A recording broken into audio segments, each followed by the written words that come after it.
Hello class 7 students, how are you all? I hope you're doing well. I am your English grammar teacher Sila. Today we are going to start with your first chapter, which is nouns, countable and uncountable. Noun can be divided into two categories, countable nouns and uncountable nouns. So students, nouns को हम दो categories में divide कर सकते हैं. एक जो countable nouns होते हैं जिन्हें हम काउंट कर सकते हैं और एक अनकाउंटेबल नाउन जिन्हें हम काउंट नहीं कर सकते. A noun is countable if it can be counted. Example, one bird, three cows, etc. Countable nouns can be both singular and plural. A noun is uncountable if it cannot be counted. Example, sugar, rice, etc. So students, countable nouns क्या होते हैं जिन्हें हम count कर सकते हैं. वो singular भी हो सकते हैं और प्लूरल भी, जैसे कि one bird, three cows etcetera. और अनकाउंटेबल नाउन्स वो होते हैं जिन्हें हम काउंट नहीं कर सकते. For example, sugar rice. Sugar rice को हम ऐसे काउंट नहीं कर सकते ना, हम यूनिट्स में काउंट कर सकते हैं, जैसे कि 1 kg, हाफ kg एक्सेट्रा. लेकिन वो यूनिट्स हो गई उनकी, बट एज अ सब्सटेंस हम उनको वैसे काउंट नहीं कर सकते. तो ये आपके हो गए अनकाउंटेबल नाउन्स. अब यहाँ पर देखिए, डिड यू नो करके आपको एक बॉक्स दिया है, उससे पढ़ते हैं. Uncountable nouns are always singular in form and hence take a singular verb. तो जब भी हम अनकाउंटेबल नाउन्स की बात करते हैं स्टूडेंट्स, तो हम उसको सिंगुलर फॉर्म में ही बात करते हैं और सिंगुलर वर्ब ही उसके साथ में यूज करते हैं. अब आगे देखिए, look at the following categories of uncountable nouns. अब आपको यहाँ पर कुछ अनकाउंटेबल नाउन्स की कैटेगरीज दे रखी हैं, आइए उन्हें देखते हैं. पहली कैटेगरी है आपकी सब्सटेंसेस. आइए इन्हें देखते हैं. Oil, stone, dust, coffee. Water, ice, paper, cement. Ink, soup, gold, wood. Bread, jam, cream, milk. Tea, silver, juice, sand. Soap, cloth, glass, light. तो ये आपके कुछ सब्सटेंसेस हो गए. अब नेक्स्ट कैटेगरी है आपकी क्वालिटीज और एक्टिविटीज. इसमें देखिए, death, courage. Fear, advice, honesty. Love, mercy, anger. Help, beauty, hatred. Hope, wisdom, knowledge. Sleep, bravery, fragrance. अब अदर्स देखिए, अदर कैटेगरी में क्या है. Hair, furniture. News, shopping. Independence, childhood. Luggage, information. Packing, skin. Baggage, music. तो यहाँ पर हमने countables और अनकाउंटेबल नाउन्स के बारे में पढ़ा है. अब हम एक्सरसाइज देखेंगे. पहला देखिए, section A. Complete these sentences with the singular और plural form of suitable countable nouns. One has been done for you. अब आपको यहाँ पर एक काउंटेबल नाउन जो सिंगुलर या प्लूरल फॉर्म में आप लिखेंगे उसमें बात करनी है. पहला देखिए, the cow gives us milk. यहाँ पर हमने काउ के बारे में बात की है, तो हमने यहाँ पर काउ लिखा है. इसी तरीके से सेकंड देखिए, the dash are playing football. तो यहाँ पर आपको दो बच्चे दिखाई दे रहे हैं, तो आप यहाँ पर लिख सकते हैं the children are playing football. इसी तरीके से बाकी आप अपने आप लिखेंगे. अब देखिए section B. Use these uncountable nouns to complete the sentences. अब आपको यहाँ पर सेंटेंसेस दिए गए हैं वो इनकम्प्लीट हैं. आपको एक बॉक्स दिया गया है जिसमें अनकाउंटेबल नाउन्स हैं, तो आपको जो भी सूटेबल अनकाउंटेबल नाउन होगा सेंटेंस में वो लिखना है. पहला देखिए, we love our soldiers for their. अब यहाँ पर आपको बताना है क्या आएगा, यहाँ पर कौन सा अनकाउंटेबल नाउन आएगा. We love our soldier for their courage. Courage होता है ना हमारे सोल्जर्स में, तो यहाँ पर आप करेज वर्ड लिखेंगे. इसी तरीके से बाकी सारे वर्ड्स को यूज करके आप इन सेंटेंसेस को कंप्लीट करेंगे. अब आगे देखिए. अब नेक्स्ट देखिए, uncountables often take before them some words such as. So students, जो अनकाउंटेबल्स होते हैं उनसे पहले हम कुछ वर्ड्स यूज करते हैं जब भी हम उस अनकाउंटेबल नाउन को लिखते हैं. तो वो कुछ जो वर्ड्स हैं वो इस तरीके से हैं. Some, a slice of, a piece of, a meter of, no number, any, a little, a bit of, a glass of, a grain of, a pound of, a liter of, a liter of. अब देखिए यहाँ पर हम उनका use कैसे करेंगे. no meat, any soap, much heat, a little help, some money, a glass of milk, a slice of bread, a blade of grass, a bucket of water. a bit of knowledge, a pound of sugar, a liter of milk, a meter of cloth, an article of clothing, a bit of corn, a piece of chalk, a piece of cloth, a piece of information, a piece of furniture, a piece of advice, a piece, a slice, a loaf of bread, a piece of luggage. तो यहाँ पर हमने कुछ जो words लगते हैं एक uncountable noun से पहले उनका यूज देखा। अब हम एक्सरसाइज देखते हैं। अब यहाँ पर है आपका section C, choose the correct words from the box and fill in the blanks. The first one has been done for you. अब यहाँ पर आपको बॉक्स में कुछ वर्ड्स दिए गए हैं, उनको आपको जो भी सूटेबल वर्ड आपको लगता है उस बॉक्स में से चूज करके सेंटेंसेस को कंप्लीट करना है। पहला आपको किया करके दे रखा है, बाकी आप अपने आप करेंगे। आइए हम उसे देखते हैं। A slave knows no freedom. यहाँ पर आपको ऊपर फ्रीडम वर्ड दिया गया है, तो इस सेंटेंस के साथ में फ्रीडम वर्ड जा रहा था, तो हमने यहाँ पर फ्रीडम लिखा है। इसी तरीके से दूसरा देखिए, a good soldier realises the value of. यहाँ पर देखिए क्या आएगा स्टूडेंट, तो यहाँ पर आप लिखेंगे discipline. A good soldier realises the value of discipline. इसी तरीके से बाकी आप अपने आप करेंगे। अब आगे देखिए, प्रॉपर नाउन्स।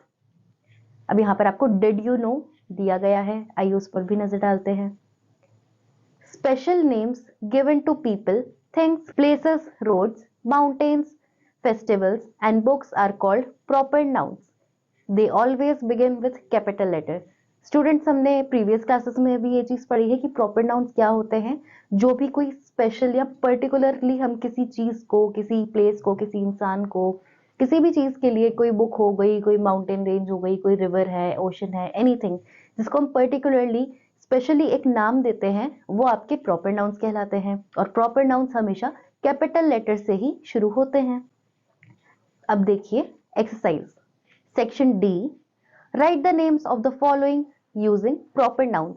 अब आपको यहाँ पर आपको कुछ सेंटेंसेस दिए गए हैं, आपको उनके नाम लिखने हैं प्रॉपर नाउन यूज करके। पहला देखिए, the street where you live. आप जिस स्ट्रीट में रहते हैं, आप का जो भी एरिया है स्ट्रीट का, उसका आप नाम लिखेंगे, लेकिन वो नाम आप प्रॉपर नाउन होगा डेफिनेटली वो, तो उसका आप कैपिटल लेटर में ही लिखेंगे। इसी तरीके से आपके बेस्ट फ्रेंड का नाम जो भी होगा और एंड सो ऑन, आप इसे कंप्लीट करेंगे। अब देखिए section E, rewrite the titles of these books और films using capital letters wherever necessary. अब यहाँ पर आपको कुछ बुक्स के, कुछ फिल्म्स के टाइटल्स दे रखे हैं, आपको उन्हें रीराइट करना है और साथ में प्रॉपर नाउन्स का इस्तेमाल करना है जहां पर भी नेसेसरी होगा। पहला देखिए, the adventure of Tom Sawyer. यहाँ पर द एडवेंचर लिखा है लेकिन द कैपिटल नहीं है, तो सबसे पहले आपका जो द में टी है वो कैपिटल आएगा। The adventure of Tom Sawyer, Tom Sawyer ये दोनों ही वर्ड्स आपके पर्टिकुलर नाउन में आते हैं, क्योंकि हम एडवेंचर के बारे में बात कर रहे हैं। किसके एडवेंचर? टॉम सॉयर के। तो टॉम और सॉयर का टी और एस दोनों कैपिटल में आएंगे। इसी तरीके से आप अपने आप बाकी करेंगे। अब देखिए section F, underline the proper nouns in the following sentences, then rewrite the sentences using them correctly. अब आपको यहाँ पर इन सेंटेंसेस में प्रॉपर नाउन को अंडरलाइन करना है और दोबारा उन सेंटेंसेस को रीराइट करना है। पहला देखिए, दो students go to Thames Public School in London. अब यहाँ पर आप इसको लिखेंगे, दो students who go to Thames Public School. अब थेम्स में टी जो होगा वो आपका कैपिटल आएगा, क्योंकि वो एक प्रॉपर नाउन है, थेम्स पब्लिक स्कूल है। अब जैसे पहला है आपका, दो students who go to Thames Public School. Thames, public और स्कूल तीनों ही वर्ड्स आपके प्रॉपर नाउन्स होते हैं, तो इनको आप थेम्स का टी कैपिटल लिखेंगे, पब्लिक का पी भी कैपिटल और स्कूल का एस भी कैपिटल। ऑल्सो आप इन तीनों ही वर्ड्स को अंडरलाइन करेंगे। उसके बाद में इन लंदन, लंदन भी आपका प्रॉपर नाउन है, तो लंदन को भी आप अंडरलाइन करेंगे और लंदन का एल जो है उसको भी आप कैपिटल लिखेंगे। इसी तरीके से बाकी सेंटेंसेस आप अपने आप करेक्ट करेंगे। अब देखिए students, common nouns. A common noun is a name commonly given to all persons, places or things of the same kind. Example, student, doctor, city, village, car, computer, etc. Common nouns क्या होते हैं students? Common nouns ऐसे nouns होते हैं जो commonly सबके लिए use होते हैं एज अ होल। हम जब किसी चीज की, किसी प्लेस की, किसी इंसान की, कुछ लोगों की बात करें अगर, तो जब हम कॉमन तरीके से बात करते हैं, यानी कि सबके बारे में बात कर रहे होते हैं, तो कॉमन एक वर्ड यूज करते हैं, फॉर एग्जाम्पल स्टूडेंट्स, जैसे आपको दिया गया है यहाँ पर, स्टूडेंट्स में गर्ल्स भी हैं, बॉयज भी हैं, तो सबको अब हम अलग अलग ना बोलकर, अलग अलग रेफर ना कर कर उन्हें स्टूडेंट्स कह रहे हैं, तो ये आपका कॉमन नाउन हुआ। अब आगे देखिए exercise. What is where? Section G. Unscramble the letters and write the names of the correct places in the blanks. अब यहाँ पर आपको कुछ ब्लैंक्स दिए गए हैं, उनमें से आपको जो ब्रैकेट दिया गया है उसमें कुछ वर्ड्स हैं, कुछ जगहों के नाम हैं, उन्हें आपको सही करना है, वो कुछ जम्बल्ड हैं, ठीक है, अनस्क्रैबल्ड हैं, तो आपको उन्हें ठीक करके सही तरीके से लिखना है। पहला देखिए, camels are found in dash. अब यहाँ पर जो आपको ब्रैकेट में वर्ड्स दिए हैं, लेटर्स दिए हैं, ये डेजर्ट जैसा बन रहा है। अगर आप इन लेटर्स को अकॉर्डिंगली सही ऑर्डर में लिखेंगे तो ये डेजर्ट बनता है, तो यहाँ पर आप लिखेंगे camels are found in desert. इसी तरीके से बाकी आप अपने आप करेंगे। अब आगे देखिए, who am I? Section H. Unscramble the word in the bracket to fill in the blanks. अब यहाँ पर आपको लोगों की ऑक्यूपेशन के बारे में बताना है, सेम जैसे भी आपने ऊपर किया वैसे ही आपको सेंटेंस कंप्लीट करना है, ब्रैकेट में दिए गए वर्ड को सही ऑर्डर में लिखकर। पहला देखिए, an axe is to a wood cutter as a brush is to a dash. अब यहाँ पर बात हुई है कि एक एक्स उतनी ही इंपॉर्टेंट होती है एक वुड कटर के लिए जितना ही एक ब्रश इंपॉर्टेंट होता है किसके लिए? तो ब्रश का यूज मोस्टली कौन करता है स्टूडेंट्स? पेंटर। पेंटर जो होता है वो ब्रशिंग, पेंटिंग वगैरह अपने ब्रश से करते हैं, राइट? तो यहाँ पर आपको जो स्क्रैम्बल्ड लेटर्स दिए हैं उससे देखिए पेंटर वर्ड बन रहा है, तो यहाँ पर आप लिखेंगे as a brush is to a painter. तो यहाँ पर आपका ये सेंटेंस कंप्लीट होगा, बाकी के इसी तरीके से आप कंप्लीट करेंगे। अब आगे देखिए, वन वर्ड सब्स्टिट्यूशन। पहला देखिए, right the names of choosing common nouns from the box. अब यहाँ पर आपको नेम्स लिखने हैं कि कुछ आपको चीज दी गई है उसका क्या नाम होता है, आपको वो लिखना है। ऊपर आपको बॉक्स में कुछ कॉमन नाउन्स दिए हैं उनकी हेल्प से। पहला देखिए, one who works in an office. आपको यहाँ पर एक एग्जाम्पल ऑलरेडी दिया है, क्लर्क। ऑफिस में क्लर्क काम करता है, तो यहाँ पर ऊपर बॉक्स में भी क्लर्क वर्ड है, तो यहाँ पर आपको दे रखा है। सेकेंड देखिए, one who earns his livelihood by caring others luggage. जो दूसरों का सामान उठाकर अपना घर चलाता है उसे हम क्या कहते हैं स्टूडेंट्स? तो यहाँ पर देखिए आपको क्या क्या ऑप्शंस दे रखे हैं। तो यहाँ पर देखिए पहला ही वर्ड आपको दिख रहा है पोर्टर। पोर्टर क्या होता है स्टूडेंट्स? जो एक किसी भी लगेज को एक जगह से दूसरी जगह ट्रांसफर करता है, कैरी करता है, तो यहाँ पर आप लिखेंगे पोर्टर। इसी तरीके से बाकी सारे भी आप अपने आप कंप्लीट करेंगे। अब नेक्स्ट है आपका who is what. Section J, encircle the correct word. अब यहाँ पर आपको कुछ ऑक्यूपेशंस दी ही हैं लोगों की कि वो क्या काम करते हैं, और दो वर्ड्स हैं कि उसको हम बोलते क्या है, उसका जो नाम है एग्जैक्टली उसको हम क्या बोलते हैं। आपको दो ऑप्शंस दिए हैं, उनमें से जो भी करेक्ट है उसे आपको एनसर्कल करना है। पहला आपको एक एग्जाम्पल करके दिया हुआ है, बाकी हम डिस्कस करते हैं। पहला देखिए, a person who studies rocks and soils. तो यहाँ पर दो ऑप्शंस दिए गए हैं, जियोलॉजिस्ट और फ्लोरिस्ट। तो यहाँ पर जियोलॉजिस्ट सही आंसर है, तो आपने जियोलॉजिस्ट को एनसर्कल किया। इसी तरीके से दूसरा देखिए, a person who sells flowers. Flowers जो बेचता है उसे हम क्या कहते हैं? फ्लावरिस्ट या फिर सर्जन। सर्जन तो नहीं कहते स्टूडेंट्स, सर्जन तो जो सर्जरी करते हैं, जो मेडिकल प्रोफेशन में होते हैं उनको कहते हैं। तो यहाँ पर जो दूसरा ऑप्शन है फ्लावरिस्ट वो आपका सही है, तो उसे आप एनसर्कल करेंगे। इसी तरीके से बाकी सारे आप अपने आप कंप्लीट करेंगे। अब नेक्स्ट देखिए, collective nouns. A collective noun is a noun such as family or team that refers to a group of people or things.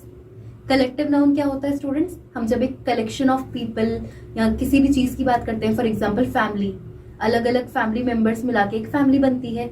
इसी तरीके से टीम, किसी भी तरीके की टीम हो, उसमें प्लेयर्स होंगे या जो भी आपके मेंबर्स होंगे, टीम मेंबर्स, किसी भी तरीके की टीम हो, तो जब अलग अलग मेंबर्स साथ में मिलते हैं तो उसे हम टीम कहते हैं। तो ये आपके कलेक्टिव नाउन्स होते हैं। एग्जाम्पल एक और हो सकता है, जैसे कि आर्मी, एक सोल्जर हुआ, दो सोल्जर हुआ, लेकिन इसी तरीके से बहुत सारे सोल्जर्स होंगे तो उन सोल्जर्स को मिलाकर क्या बनती है? आर्मी। तो ये आपके कुछ एग्जाम्पल्स है कलेक्टिव नाउन के। अब एक्सरसाइजेस देखिए, सेक्शन के, unscramble the words in the bracket to find the common nouns that suit the following collective nouns. The first one has been done for you. अब आपको दोबारा से यहाँ पर ब्रैकेट में अनस्क्रैम्बल्ड वर्ड्स दिए गए हैं, तो उनको आपको सही करना है और वो एक कॉमन नाउन होंगे स्टूडेंट्स, ठीक है। तो उनको आपको जो ये कलेक्टिव नाउन्स दिए गए हैं उनसे मैच करके लिखना है। पहला देखिए, अ फ्लॉक ऑफ डैश। अब यहाँ पर फ्लॉक किसका होता है? शीप्स का होता है। तो आपको यहाँ पर एक अनस्क्रैम्बल्ड वर्ड दिया गया है जिससे शीप वर्ड बन रहा है, तो यहाँ पर आप शीप लिखा है आपने, तो यहाँ आप शीप लिखेंगे। इसी तरीके से दूसरा देखिए, अ हर्ड ऑफ। यहाँ पर जो आपको वर्ड दिया है वो केटल जैसा दिख रहा है, तो यहाँ पर आप इसे केटल लिखेंगे, अ हर्ड ऑफ केटल। इसी तरीके से बाकी आप अपने आप करेंगे। अब देखिए section L, choose the correct collective noun from the box and complete each sentence. The first one has been done for you. अब यहाँ पर आपको बॉक्स में कुछ कलेक्टिव नाउन्स दिए हुए हैं, तो आपको नीचे के सेंटेंसेस को कंप्लीट करना है, ऊपर से कलेक्टिव नाउन्स को कोई ना कोई चूज करके जो भी सूटेबल होगा। एक आपको करके दिया हुआ है एग्जाम्पल, बाकी हम डिस्कस करते हैं। पहला देखिए, he keeps a dash of hounds for hunting. अब यहाँ पर पैक लिखा है, पैक ऑफ हाउंड्स, तो हमने यहाँ पर ऊपर जो पैक वर्ड है उसी को यहाँ पर यूज किया है। दूसरा देखिए, a dash of sheep is coming down the hill.